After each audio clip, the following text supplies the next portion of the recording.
Bismillahirrahmanirrahim. Welcome to the Lahore Garrison Junior and Upper School and welcome to General Science class.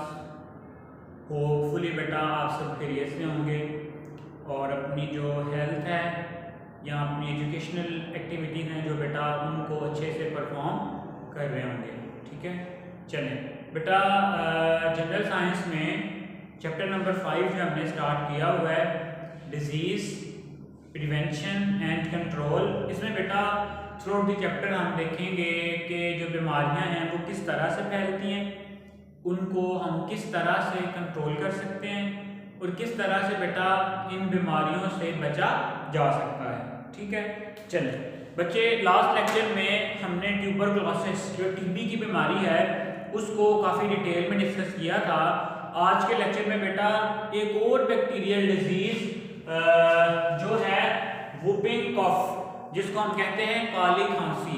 ठीक है, page number है आपके पास 57 और जो टॉपिक का टाइटल है वो है वूपिंग कफ। वूपिंग कफ कहते हैं बेटा काली खांसी को। ठीक है, अब ये भी बेटा जो बीमारी है ये एक बैक्टीरिया ही कॉज करता है, क्योंकि हम बैक्टीरियल डिजीजेस पढ़ रहे हैं तो वूपिंग कफ भी क्या है, एक बैक्टीरियल डिजीज है। ठीक है, अब है क्या ये, it is an infectious disease. ठीक है, इन्फेक्शियस डिजीज बेटा ऐसी डिजीज को कहते हैं जो एक बंदे से दूसरे बंदे को लग सकती है। ठीक है, वूपिंग कफ सबसे पहला पॉइंट बच्चों क्या आएगा, इट इज एन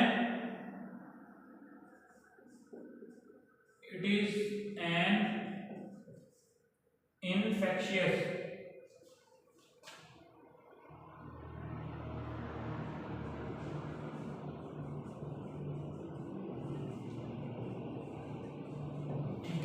ये आपके पास एक ऐसी बीमारी है जो एक बंदे से किसी दूसरे बंदे को लग सकती है। ठीक है, it's incidents increase in winter and spring season. ठीक है बेटा, क्या सर्दी में और बहार के मौसम में ये जो वूपिंग कफ है क्या हो जाती है, ज्यादा हो जाती है। इंक्रीज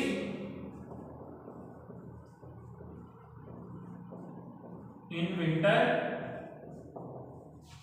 एंड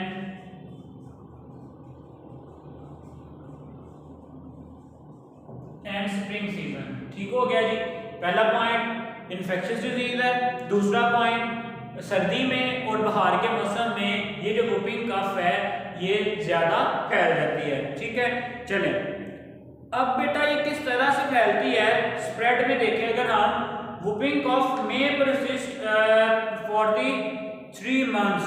ठीक है, एक इंपॉर्टेंट बात बेटा, इट में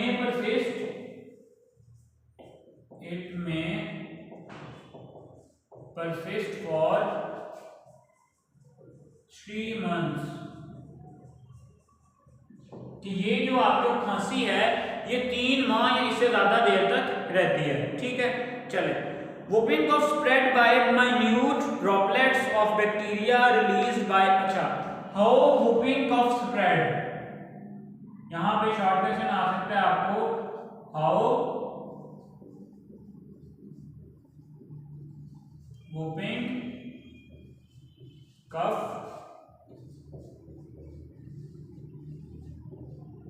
स्प्रेड,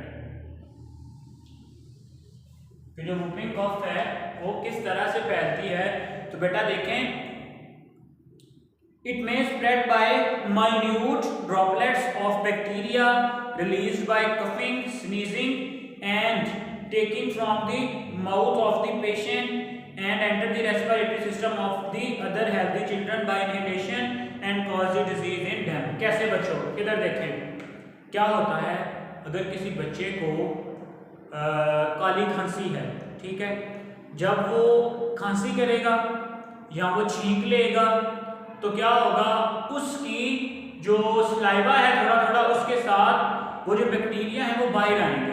ठीक है, जब वो खांसी करेगा क्योंकि उसकी बॉडी में बैक्टीरिया प्रेजेंट है, उसके लंग्स में बैक्टीरिया प्रेजेंट है, तो क्या होगा, वही जो बैक्टीरिया है जब वो खांसी करेगा या वो छींक लेगा उसके साथ उसकी बॉडी से, उसके फेस से क्या होंगे, बाहर आएंगे। ठीक है, बाहर आके जब वो बैक्टीरिया बाहर गिरेंगे तो जब कोई नॉर्मल पर्सन, जब कोई नॉर्मल बच्चा सांस लेगा तो वो वाले जो बैक्टीरिया हैं वो उड़ के नॉर्मल बच्चे के रेस्पिरेटरी ट्रैक में चले जाएंगे और बेटा उसके फेफड़ों में जाके बीमारी को क्या कर देंगे, कॉज कर देंगे।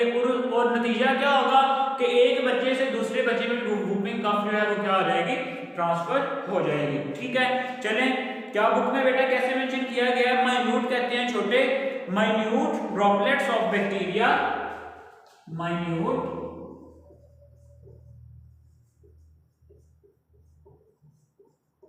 droplets of bacteria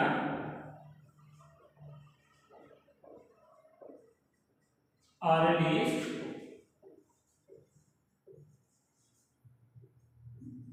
by coughing, sneezing।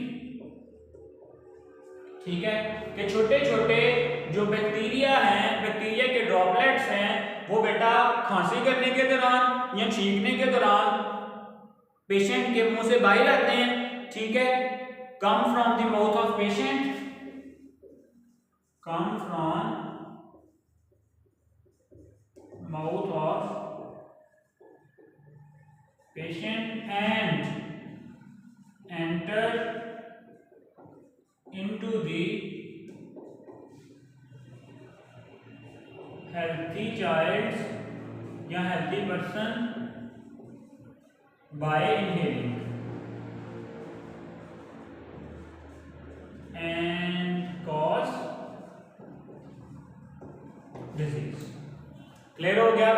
क्या होता है बच्चों कि आपके पास जो व्यक्ति, जो पेशेंट था वूपिंग कफ का, जब उसने खांसी की या छींक ली उसने, तो क्या हुआ, बैक्टीरिया बाहर आए।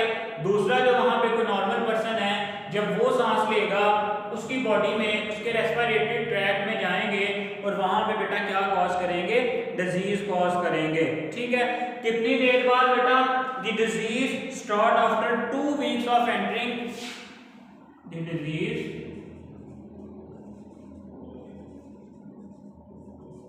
स्टार्ट आफ्टर, कब, आफ्टर 2 वीक्स। एमसीक्यूज में पूछा जा सकता है, after 2 weeks of entering bacteria.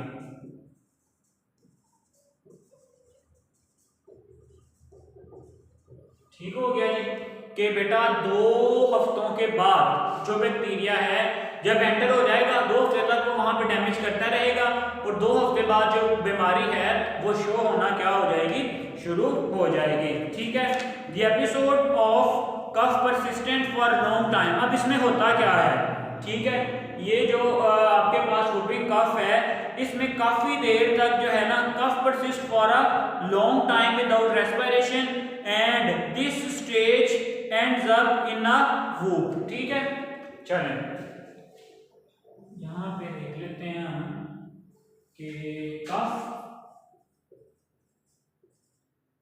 Persist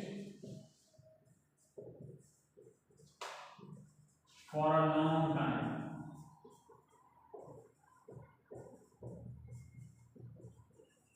without respiration। ठीक है, क्या होता है कि जो खांसी है बेटा वो बहुत देर तक आती रहती है, जो बच्चा वो खांसता रहता है, यहां तक कि उसको सांस भी नहीं आ रहा होता। अब होता क्या है इसमें, during the episode of cough, oxygen in blood decrease which produces blueness of finger nails and the lips of the children। during cough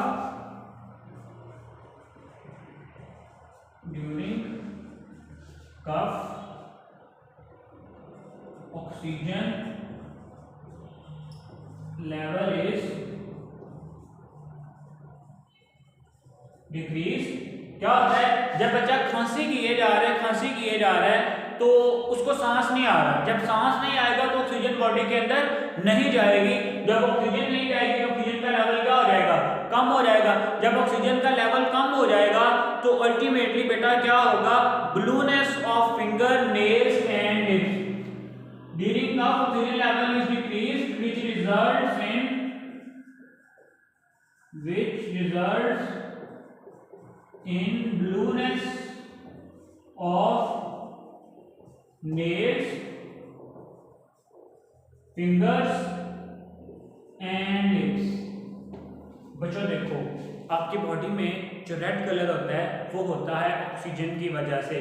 जैसे ही आपकी बॉडी में ऑक्सीजन कम होती जाएगी तो जो आपका रेड कलर है वो आहिस्ता आहिस्ता ब्लूइश में कन्वर्ट होना शुरू हो जाता है। ठीक है, तो यही यहाँ पे होता है कि जब बच्चा खांसी करता है, सांस नहीं आता, ऑक्सीजन बॉडी के अंदर नहीं जाती, तो क्या होता है कि जो उसकी उंगलियां हैं, उसके नेल्स हैं या उसके जो लिप्स हैं बेटा, वो क्या होने शुरू हो जाते हैं, वो बच्चों जो है ना ब्लूइश से होने शुरू हो जाते हैं। ठीक है, क्योंकि वहां पे ऑक्सीजन लेवल क्या हो जाता है, कम हो जाता है।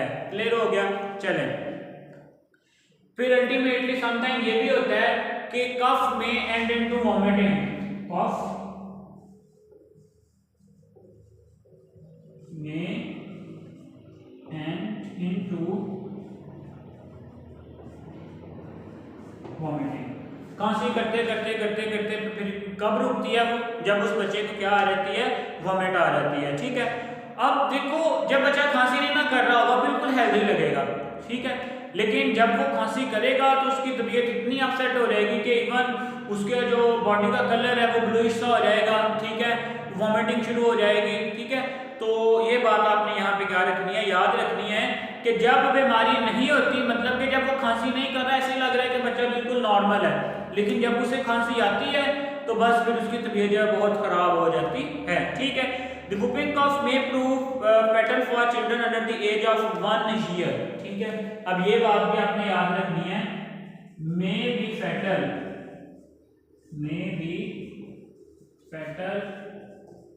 for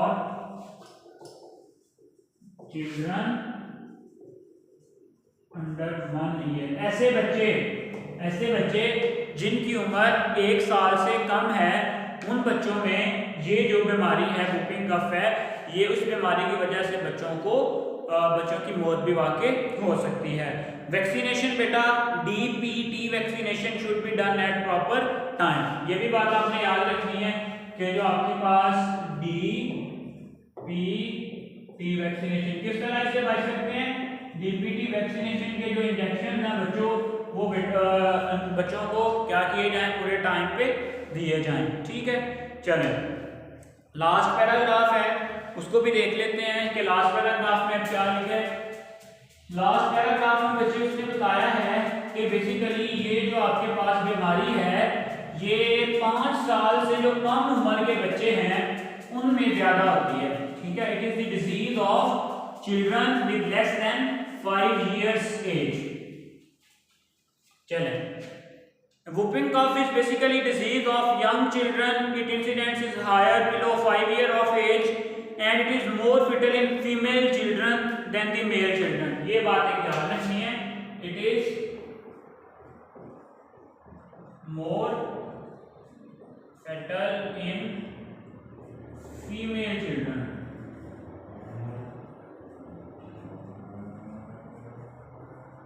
than।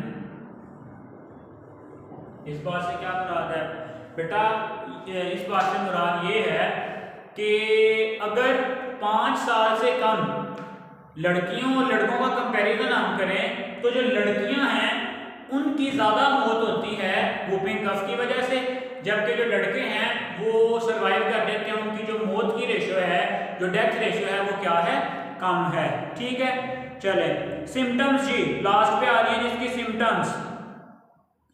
पहले तो हमने देखा ना कि खांसी आएगी, सांस नहीं आएगा, जो नेल्स हैं, जो फिंगर्स हैं, जो लिप्स हैं वो क्या हो जाएंगे, ब्लूइश हो जाएंगे। ठीक है, अब जो इसके अलावा इसके सिम्टम्स हैं उनको देखते हैं।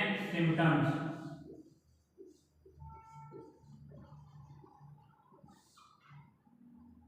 चलिए, सिम्टम्स की बेटा अगर हम बात करें यहाँ पे तो सिम्टम्स में है जी mild fever, throat irritation, severe cough, mild fever बुखार हल्का फुल्का, माइल्ड फीवर, थ्रोट इरिटेशन, गले में खारिश का होना। ठीक है, इसके अलावा स्वीयर कफ अकम्पेनिड बाय लाउड क्रोविंग वॉइस, स्वीयर कफ